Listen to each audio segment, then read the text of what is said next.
సోదరులారా, ఇస్లాం శాంతియుత దైవ ధర్మం, జీవన విధానం. తల్లిదండ్రులతో, అన్నదమ్ములతో, ఇరుగు పొరుగుతో, బాటసారులతో, బంధువులతో అన్ని విషయాల్లో అందరితో మంచిగా ఉండమని చెప్పేటువంటి సమున్నత జీవన విధానం ఆకాశాల స్వామి కోరుకున్న పద్ధతి. మానవులందరూ ఒకటే, మానవులందరి సృష్టికర్త ఒక్కడే. ఎవరైతే ఆకాశాన్ని ఆధారం లేకుండా నిలబెట్టాడు, భూమిని పర్వతాలను మేకులుగా బాతాడు, మేఘాల నుండి ధారాపాతంగా వర్షాన్ని కురిపిస్తాడు, నిర్జీవమైనటువంటి నెలకు జీవం పోస్తాడు, రకరకాల పంటలు పండిస్తాడు, సర్వజీవకోటికి ఆహారాన్ని అందిస్తున్నాడు. ఆ ఉపాధి ప్రదాత అల్లాహ్. సాయిబుల్ దేవుడు కాదు, మసీదులో ఉండే దేవుడు కాదు, ఎడారోళ్ల దేవుడు కాదు, అరబ్బుల జాతికి చెందిన వాడు కాదు. సకల లోకాల పాలకుడు, సర్వజీవ పరిపోషకుడు అల్లాహ్ సుబ్హానహు వ తఆలా.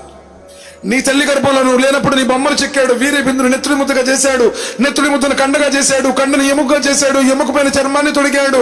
చూసే కళ్ళు, వినే చెవులు, మాట్లాడే నోరు, నడిచే కాళ్ళు, నడి నెత్తి నుంచి అరికాలి వెటికి నకసిక పర్యాంతం అంగాన్ని, నీ శరీరంలో ఉన్నటువంటి ప్రతి అవయవాన్ని సృష్టించిన సృజనకారుడు. ఆయన పేరు అల్లా. సాయిబుల్ దేవుడు కాదు, మసీదులో ఉండే దేవుడు కాదు, జెండా దర్గా పీర్ వలీ బాబా కాదు, చివరి ప్రవక్త ముహమ్మద్ సల్లల్లాహు అలైహి వసల్లం. కాబట్టి నువ్వు సైదో షేకో పటానో కానైతే మీసాలు మెలాల్సిన పని లేదు. డైరెక్ట్ జన్నత్ అని చెప్పుకోవడానికి లేదు. ప్రవక్తల కొడుకులు, ప్రవక్తల భార్యలు, ప్రవక్తల బంధువులు కూడా స్వర్గంలోనికి వెళ్ళలేదు.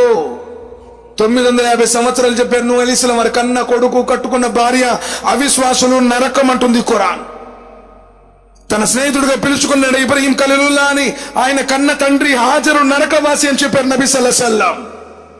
లూత్ అలీస్లాం వారి భార్య ప్రవక్త ముహమ్మద్ సల్లల్లాహు అలైహి వసల్లం పెంచి పెద్ద చేసి కంటికి రెప్పలా కాపాడినటువంటి అబూ తాలిబ్, ద్వేషించినటువంటి అబూ లహబ్, ప్రవక్త వారసులు, ప్రవక్త బంధువులు నరకవాసులు ఉంచుతుంది దైవధర్మం. కాబట్టి ఇది తరతరాల నుంచి వచ్చేటువంటి ఆస్తి కాదు. నువ్వు పంచుకొని మేము జన్నతియే కుదరదు. అల్లా దగ్గర జవాబు చెప్పాల్సిందే. ఎన్ని సంవత్సరాలు బతికావన్నది కాదు, ఎలా బ్రతికావన్నది ఆయన చూస్తాడు.